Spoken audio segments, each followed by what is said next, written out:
camera. I know. Okay.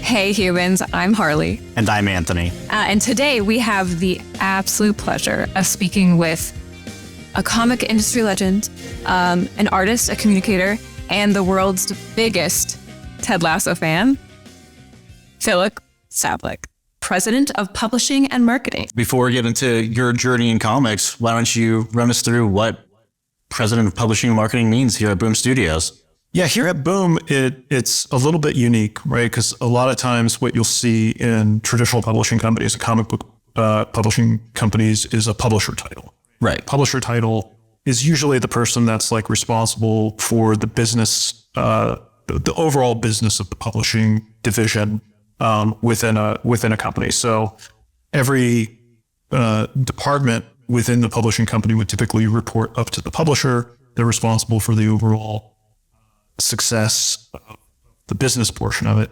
Here at Boom, we're a little bit unique in that we have essentially three main groups within the company, I guess four. And the other three groups are fairly specialized in what they do. I'm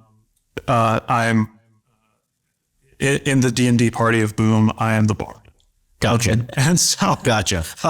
what I like to tell folks is I generally kind of support, surround the creative engine of the company. So when we're kicking off projects and developing strategy, I'm on the front end with business development, contracts, and then once the project comes together, I also oversee our operations, sales, marketing, and licensing divisions that bring the product. What got you first into comics? What were some of the first comics that you purchased? Where's your nostalgia? In elementary school, I was not a young comic book reader. It wasn't anything that I was the oldest in my family and my parents weren't into it. So but I was really into fantasy and science fiction. So I was like a science fiction fantasy novel reader in elementary school. And then in middle school, the first day of middle school, I'm sitting in a homeroom, I forget, it was probably like 3 or 4 elementary schools got mashed up into one middle school. So nobody knows anybody. And I'm sitting in homeroom waiting for class to start. And like a good little nerd that I was, I'm reading a book. And it was, first Tim Burton Batman film came out. They released like a book of short stories, basically, or an anthology.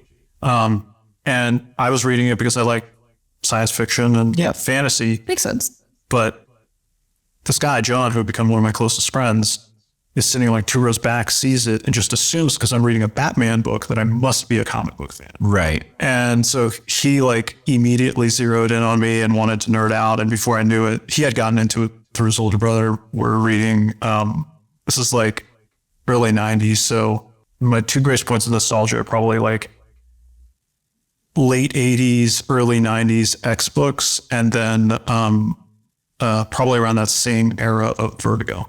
Speaking of your journey in comics, we know that you were also an artist. So how did that play a role into how you got into this industry? My original dream in comics was to illustrate. Right. And again, this goes back to my buddy John. In middle school, like a lot of kids, we decided to make our own comic books. Do you have any of them still? Yes. Actually, so the postscript on John getting me into comics was that years later, we co-wrote a series called Last Mortal that was initially published over at Image, where I had previously worked and has subsequently been recolored and put out by. The way that I kind of started down this path is in 6th or 7th grade. We're like, okay, we want to make comics.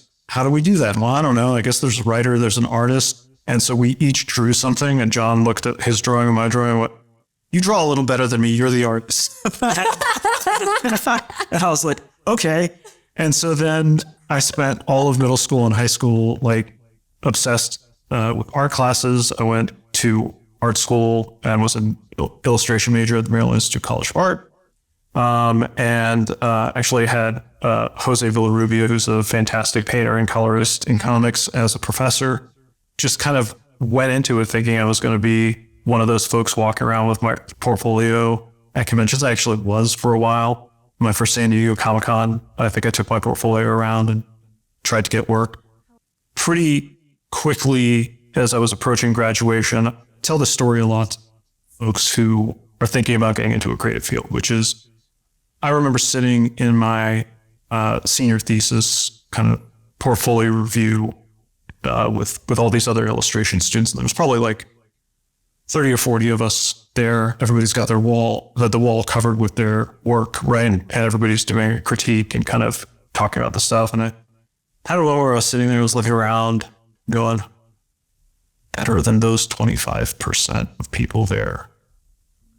Nowhere near as good as that 25% over there. That is not a good place.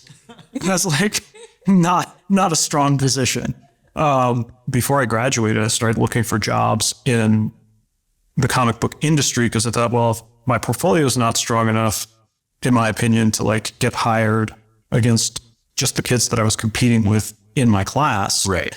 then maybe I can rely on like my people skills. Maybe I can create some relationships and establish a foothold in the industry and then transition to being an artist. So I applied for and got a job at Diamond Comic Distributors in customer service. Oh, wow.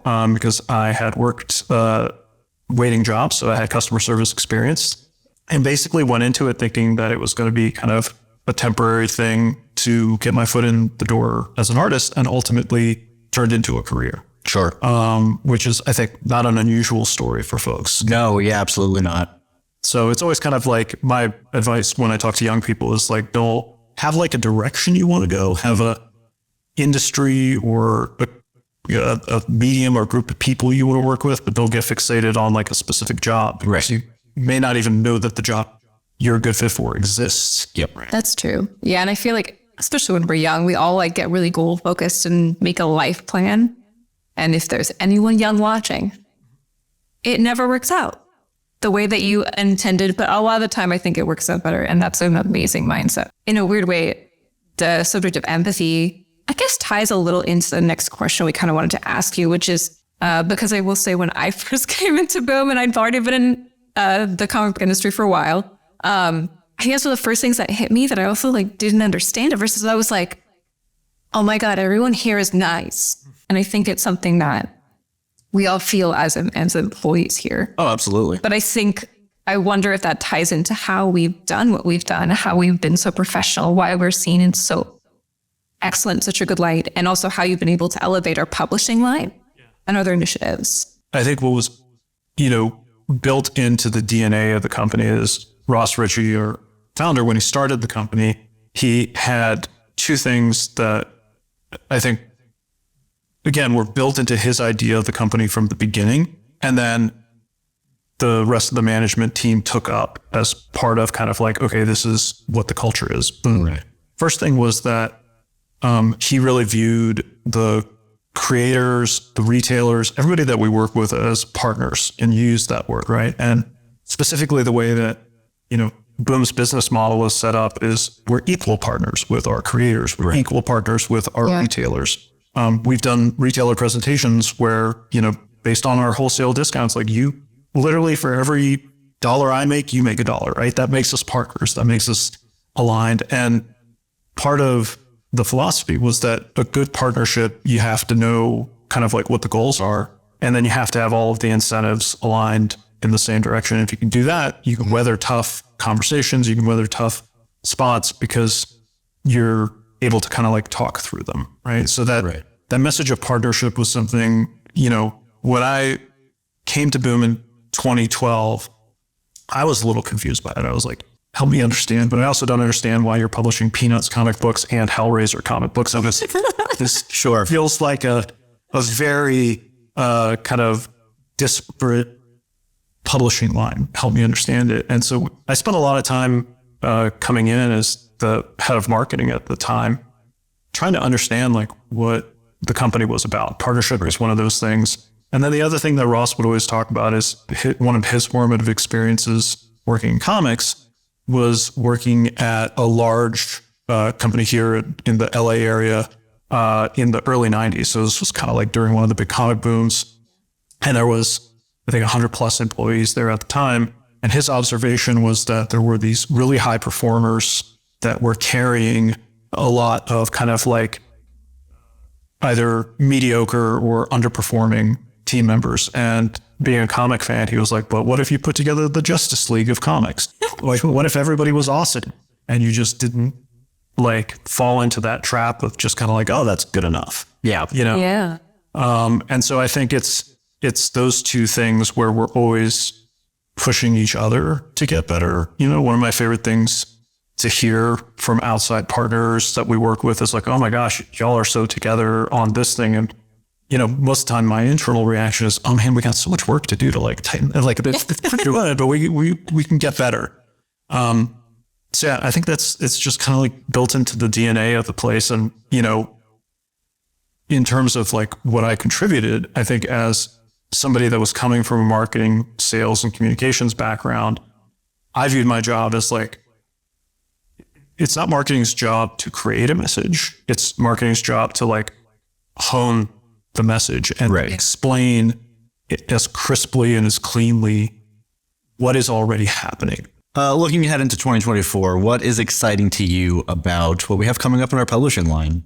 I mean, I hate to be that dad figure who's like everything, so I'll try not to do that. But I do think this year is really exciting because the last couple of years we've had a chance to like, again, reset our position in the marketplace. We've established a number of franchises that I think for a lot of comic shops, a lot of bookstores are cornerstones. So really a lot of what this year is about for me is like, how do we continue to build things like Something is Killing the Children and Berserker and get those properties in the hands of new readers, you know, and then bringing back stuff that we love. You know, this year's a big year for us doing sequels and follow-ups to series, whether it's So exciting. Wild's End or we've got a new Alice Ever After series coming from Dan Panosian called Alice Never After. We've got more Berserker coming in the form of specials. And then we've got a number of returning creators that I think is always exciting when we have folks come back and do stuff with us. So we've got, I know a new project from some fan favorite creators, and I'm trying to remember what we've made public and what we haven't. We've got a lot. And then it's also an exciting year because we're going to have Mech Cadets starting up on Netflix as an animated series, and we've got a new series coming for fans with that. And Greg and Talk are absolutely fantastic and just an amazing creative team. So we're excited to be working with them again. And then there's new folks coming in to play. A couple of big creators that we haven't announced yet, but we just, I think, the day we're recording this, we announced Sirens of the City. Yep. Oh, yeah. Joanna and Kari bringing that book over. So I'm really excited. Known both of those folks for years, and so it's really cool to get a chance to work with them. Absolutely. And we just, I think this week launched The Seasons Have Teeth with Dan Waters. Yes. And Sebastian, the artist, big fan of their work for years. This is our first chance to work with them. So I think the fun thing about Boom is because our publishing line is so varied, we never sit still for very long, and there's always something new to get excited about. So what do you think it is about our stories like Something is Killing the Children, like Grimm, Briar, Damn Them All, that makes all of our stories so good and also so relatable to readers? Yeah, I think in general, like what drives our project greenlight and like publishing planning decisions is curation. You know, like we have intentionally kept our line very steady over the last 3 years. There have been opportunities where we probably could have expanded, but one of the things that we bear in mind is that part of what we're trying to give fans is a consistent experience, right? So not every Boom book is going to maybe be your cup of tea, but if you pick up a new Boom #1, you're going to have an expectation of a certain level of quality. Right.